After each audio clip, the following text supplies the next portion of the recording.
Welcome back. It's Monday, man. Happy Monday. It's happy Monday. It's a beautiful Monday. Outside. It's beautiful outside. Oh my God, I'm ready. My goodness, I'm excited. It's going to be 70. I'm ready. 4 degrees. T-shirt. You might see me in my skivvies outside today. I don't want to see you. I know you don't. Rick, they may see me in my skivvies today. They may. How about you? You going to skivvy with me? No, I'm busy. Okay. He's got places to be. I do. Yeah. Automatically made an issue. I would probably get arrested if I ran out in my skivvies, Let's though. not do that. We're not going to do it. But it's beautiful outside. It's Monday. Yep. And it's Let's Talk About It with Ashley and Terry and Rick.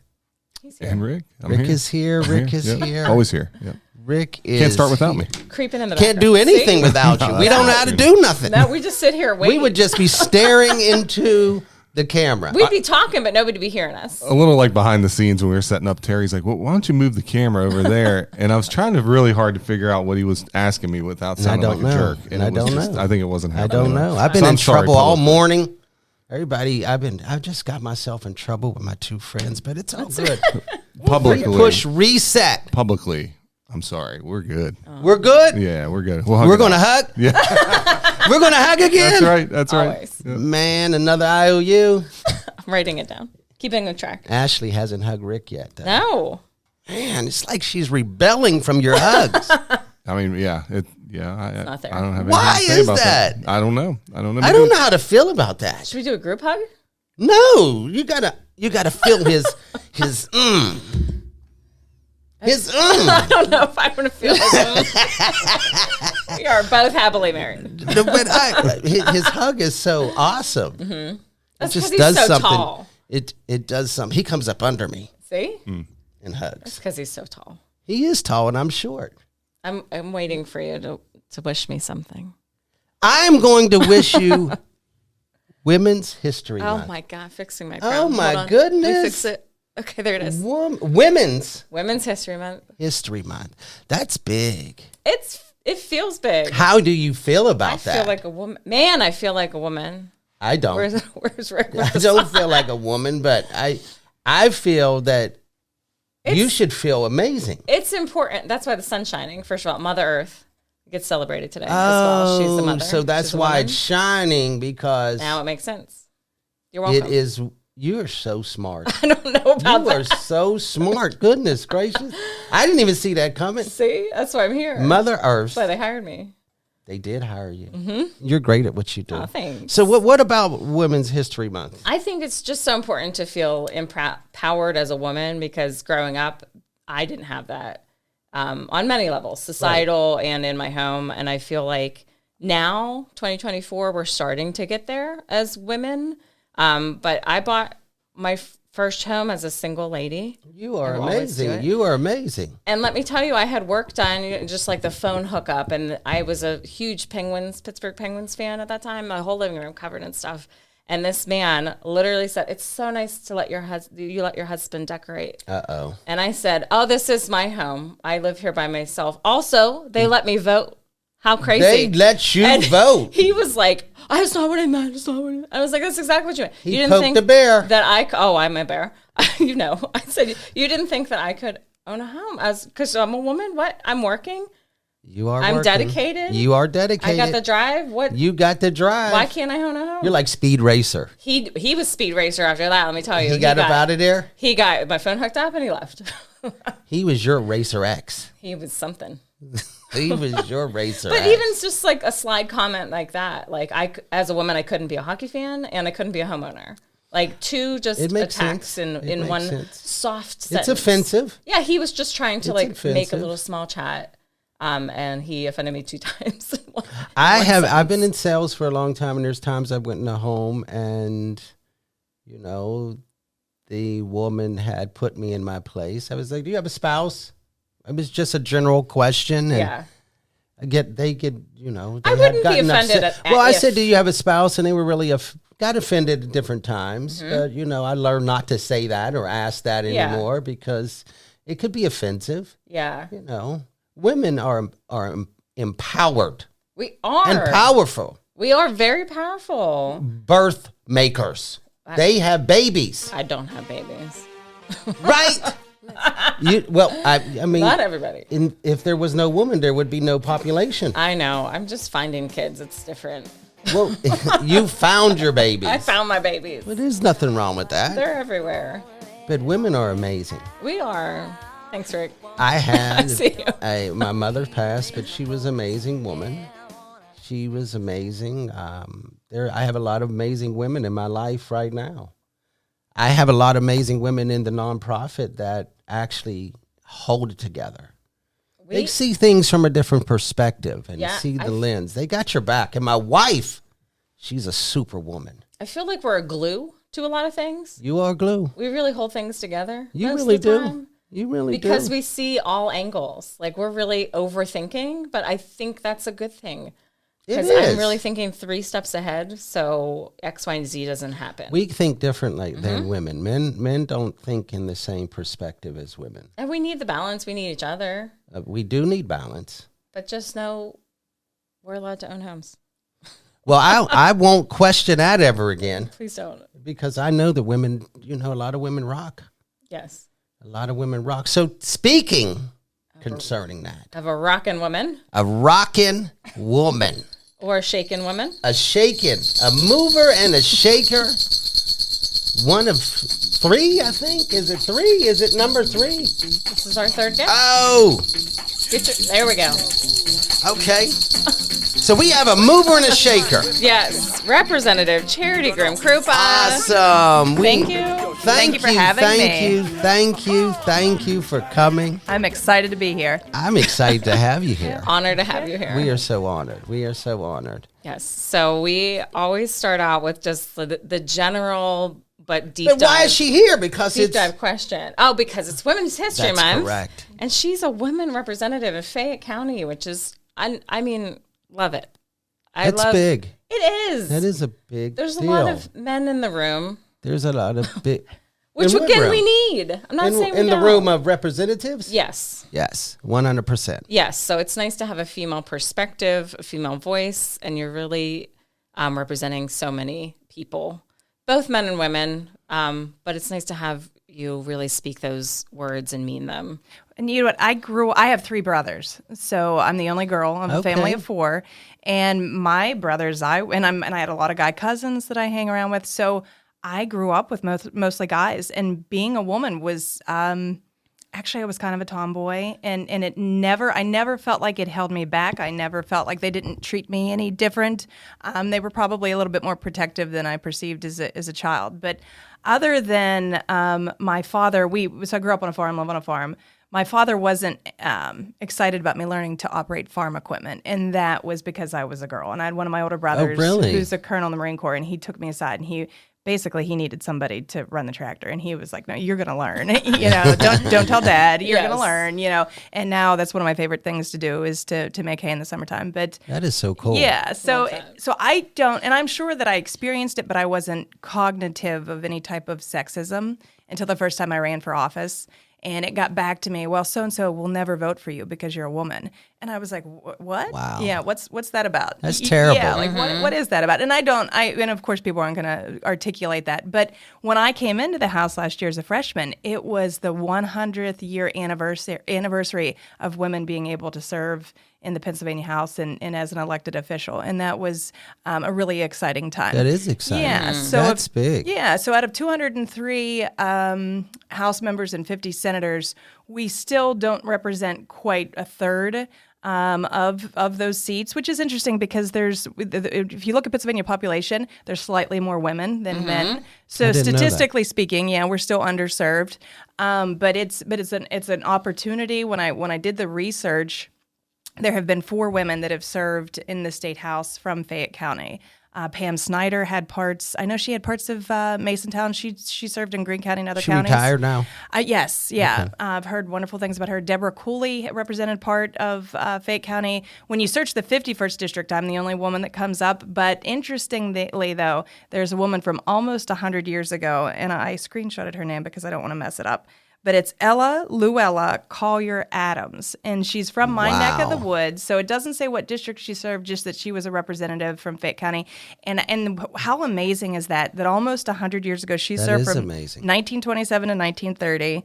And what she experienced versus what I've experienced. I could imagine. Night and day. So the 20s as a woman in a power move? Yeah. That's amazing. So I didn't mean to give a history lesson no, there. But that's from necessary. my perspective, It's interesting. And I mean, I always joke with my stepdaughter, in the 20s we couldn't wear pants, you know, let alone holding a powerful position. So shout out to her. Yeah, and if her ghost is still shout out around. to you. Shout out to you. Thank you for even running, because a lot of people look at it through one lens that you got elected, but you are a servant of the community. Absolutely. 100%. And as a nonprofit, I really appreciate you always supporting us and always coming by. You guys are great. And helping promote what we're doing here in the county for a community. And I love how positive everything is here. When you come into this facility, I mean, everybody is so happy to see you, and you could just see the love in everybody's faces. And I was at your Black History celebration, and that was beautiful. And to see the positive impact that One Voice, One Community is having on our local youth.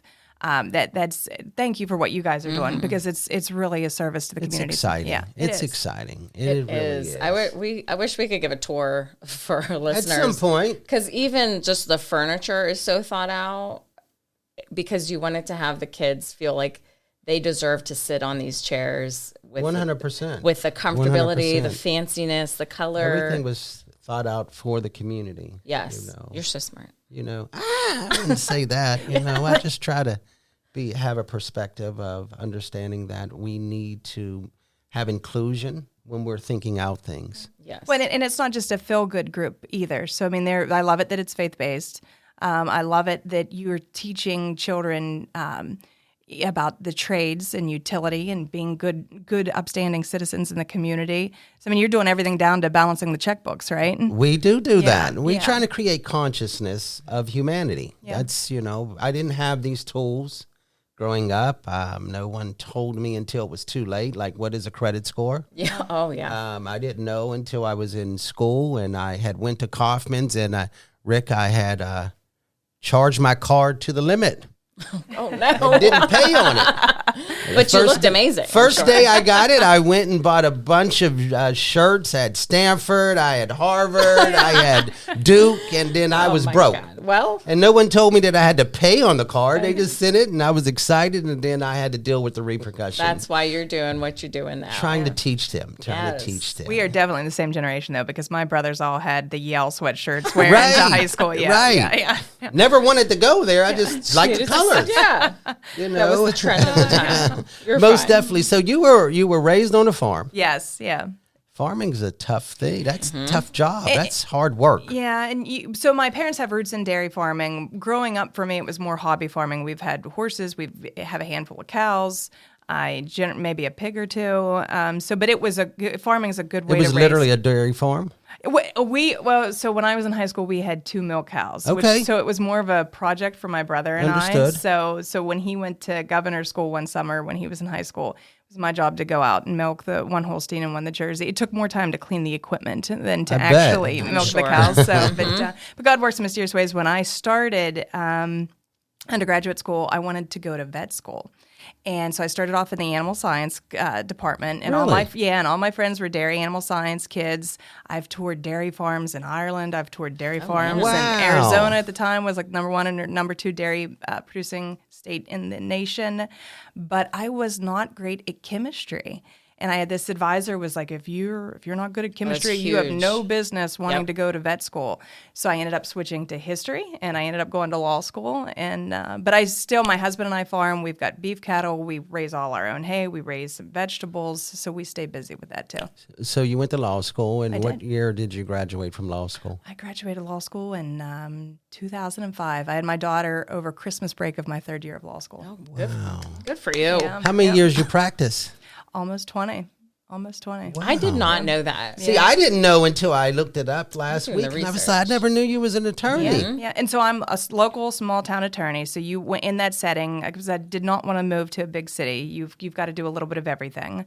Although I did quit doing divorce and custody several years ago because there's often no justice in that. Correct. But my real passion was civil rights and constitutional law cases. If I were closer to a big city, that's all I would do. Right. I firmly believe that if we don't protect the rights of everybody, that all of our rights are in jeopardy. So whether that was excessive force, whether it was, I've sued, the county commissioners love me, I've sued them before over prisoner litigation. So I'm really excited about the new prison. Yes. So I was somebody that was doing my part through filing lawsuits on behalf of plaintiffs. But First Amendment retaliation is another big one. This is America. You should be able, short of threatening somebody, you should be able to speak your piece without fear of retaliation from government officials. Correct. So, and that's everybody from the President of the United States down to your local school board members. Mm-hmm. So that's something that I really I felt like we were seeking justice in those particular types of cases. We weren't just fighting. We weren't bickering about pots and pans. So that's if I have ever am not reelected, that will be probably where I right where I go back to. It's impressive. It is. Yeah, I don't know. It really is. It's really impressive. It is. You have a passion as you're speaking now, and you can see it. And I hope our visual. So speaking of passions, we have a question. Okay. You want to ask the question? I just like to ask everybody, what is their why? So why did you become what you are today? And that can be as heavy or as light as you'd like, because I know that's a big question. So I love the saying, if you want to hear God laugh, tell him your plans. Right. Yes. Because I never thought that I'd be on this side of politics. I actually wanted to, I thought that last year I'd be running for county judge. And although, you're separate and distinct branches of government, there's no politics or there should be no politics in the judicial part of things. It's all about justice and doing the right thing. Mm-hmm. And that's, and also when you're a judge, particularly a county judge, you can be a little bit of a hermit because you're not supposed to go to any of the political functions. And I never thought about getting into this side. But the way that my predecessor removed his name for the ballot, and then I did some soul searching and talked to my husband about it, prayed about it, and I thought, you know what, I was really hopeful that there was going to be a candidate that I could get behind and say, okay, you go to Harrisburg. Most definitely. Yeah, please, you go to Harrisburg. Because it's the most stressful thing that I've done in terms of there's many, many different hats. There's the Harrisburg side, there's the district side. At least a third of the people aren't going to like you just because of the letter behind your name, and when you vote on things, you particularly the controversial stuff, and a lot of controversial stuff I know right where I stand. Sometimes the gray areas are harder decisions because, you can really understand the argument both ways and it's not so clear cut. But anyway, about my why, I really am looking at this as an opportunity to serve. I think that although I never planned to be in this side of politics, my education and training has put me where I need to do. That makes sense. Yeah, even the switch from undergraduate school from like the animal science major to history. I took every history course that I could about the founding of this nation and read all about our founding fathers and the Constitution and our rights and the separation of powers, and that gave me then a love of the Constitution that then went into my law practice. That now then when I'm one of my colleagues in Harrisburg said, "Why I think of you as a constitutionalist," and I was like, "Boy, that's the best compliment I've got while I'm up here," because I think that we need to protect and preserve our Constitution, and and it can be amended through the proper rigorous ways, but which it has, and that's needed to change with the times and everything. But I love that you have this passion to protect who we are as a nation, and it's such a broad statement. And you're right, like sometimes people look at the letter behind your name and they think a certain thing, but to know that you're here just for the greater good of the people here locally, I love to hear that. It says a lot about you as a person. It really does. If I'm being honest, too, if it weren't for closed primaries, I would probably be independent, and that's part of my nature, too. But I don't want to get into the politics on your positive show. So, I get it. Because I feel the same way in so many different ways as well. Yeah, I think the world is kind of changing a little bit to that. A lot more openness. Yes. To differentness.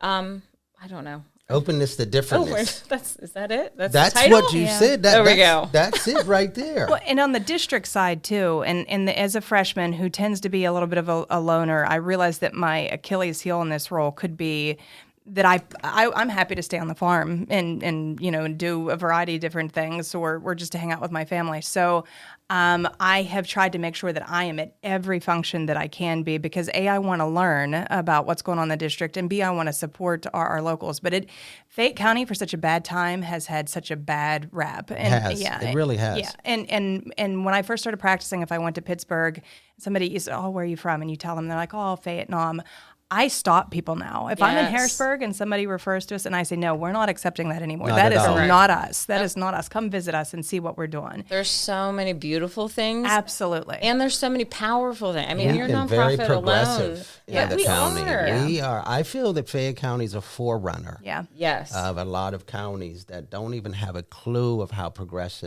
much progression we have had in the last few years. And the most enjoyable, rewarding part of this job, too, is going out in the community and seeing there are people that they're not doing it for your vote. They're not doing it because they're getting paid a lot of money because a lot of our nonprofits and our agencies aren't doing it for the salary, but their heart and their dedication is to serving the local people. And that is such a beautiful thing to see. And I wasn't aware of how deep that is in this community. But it is. There's always something to do. There's always an organization you can support that's having an event. And it's a beautiful thing because they want to make this area in Fayette County and the nation a better place. 100%. Yeah. We have a lot of great people in our county. Yeah, we do. We really do. We do. I think we're just so quiet about it. And that's one of the reasons we wanted to start this podcast. To polarize. Yeah, the negativity is always loud. Yeah. So we need the positivity to really shine through. So we're here live. We're live. Making it happen. So but if I we're not have doing a it, question no one's for doing you, it. if you don't mind. A fun fact. Okay. What are your hobbies? Do you have any hobbies? Yes. So I love to horseback ride. And that's something that has It's like a kid in a candy store. And that's been in my family for generations too. And my particular family, we don't do anything fancy in terms of there's people that have big money horses. Although I will tell you, in 1952 or 53, my great uncle was the #1 thoroughbut jockey in the state. Really? Yes. That's a fun my fact. goodness, that is amazing. Yes, it was Philip Grimm, and everybody knew him as Buddy Grimm. Wow. But when I went to Penn State, so I just grew up trail riding. We've always had horses. But when I went to Penn State, my roommate was on the equestrian team, and it was all English, and I grew up riding all Western. And I said, what do you have to do to be on the equestrian team? And she was like, well, come and try out. And the trainer who did the tryout, she was like, you're worse than a beginner with all these Western habits. Oh, no. But, she's like, we'll take you. And in hindsight, they just wanted my money because I paid for lessons. So, but it made me a much better rider. Has it? Really? It did. And even though, so in terms of their judgment, but my style of riding is like you cowboy up. I can get on my horse and ride the mountain if I want to, and I do it with a group. And it's just what you're looking for on horseback. I always wanted a horse. I really always You got to check your truck later, make sure Terry's not I'm in not there. going to steal our horse. He's following you home. Goodness We gracious. talked about not following people. We can get you on a horse. We can get you on a horse. But I always wanted to horse ride and actually own my own horse. Yeah. And I hear it's therapeutic as well. I've never Is it? feel as free as when I'm on a horse. Never felt as free. So, and I like it. I like just to look out Does my it keep window. you in shape? Yeah. Well, I don't ride enough for it to particularly I'm so busy now. I'd went a period of 6 months without being on the horse. Now, when you start again, do you get are you sore? Yeah, you are. Because I feel guilty even admitting it. I went yesterday and then I went the Sunday before. And so before that, though, it had been 6 or 7 months and I was really feeling it. So yeah, you get a little bit sore, but it all depends on how much you ride and how much you run. And but it's the teenage kids. So I have 3 kids of my own I've got 3 teenagers in the house. Okay. And then I always have nieces and nephews at my house. Our house is a place to be. So when I hear them whining, though, about how sore they are, and I'm not so sore, it makes me feel good. So yeah. I tell them it's Your kids ride? Yeah. And it's all pleasure trail riding. So we're not doing Now, anything fancy. how old are the kids? 19, 17, and 13.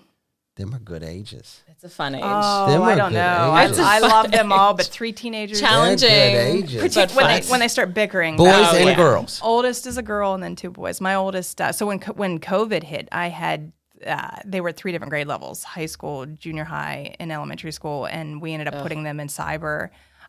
which the two older ones really excelled in cyber. My youngest one, it was a full-time job, and so he had to go back to brick and mortar. So. Okay. But now that with the oldest being 19, and she's in her second year of nursing school, really great kid. They're all great. They're all great kids.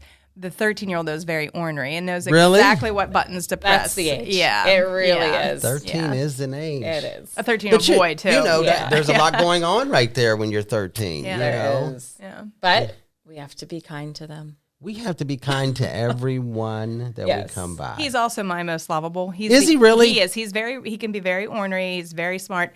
But he's the only one that, like, when I come through the door at the end of the day, you can see that he's excited to see me. Like, you can see the love in his face. That's awesome. Yeah. There's still a lot of love in that age. Yes. It's not lost yet. The world hasn't crushed them yet, which is great. The innocence of life is still there. It is. It really is. Don't tell them that, but they don't know no better, but it really is. They think they're grown. But so we're supposed to always be kind to one another. Yes. So thank you so much for Thanks for having me. In. Yeah, we can do this again. I mean it. Yeah. We want to have you back. Yes, but please. We really wanted to have you in for Women's History Month because you are truly a mover and a shaker in our county. Thank you. And thanks for everything that you do in the county, standing up for the county, and doing what you do. Yes. We love that you're here. I love you, Terry. I love you too, Ash. Hey, Rick. Rick, we still love over you. here. I love you. I love you too. I'm going to get my hug here in a second. I'm so excited. Bring it in. I'm bringing it in as soon as we stop. I know you will. But you won't. I don't know. Maybe. I don't know what's going on with that, Rick. I got to do it. I don't know. I'll hug you for her. Okay. So I get There we 2 go. hugs. Hugs. Let's do it. Please do. Be kind. Be kind. We love you. We love Fayette County. We love you. And we will see you on the next show.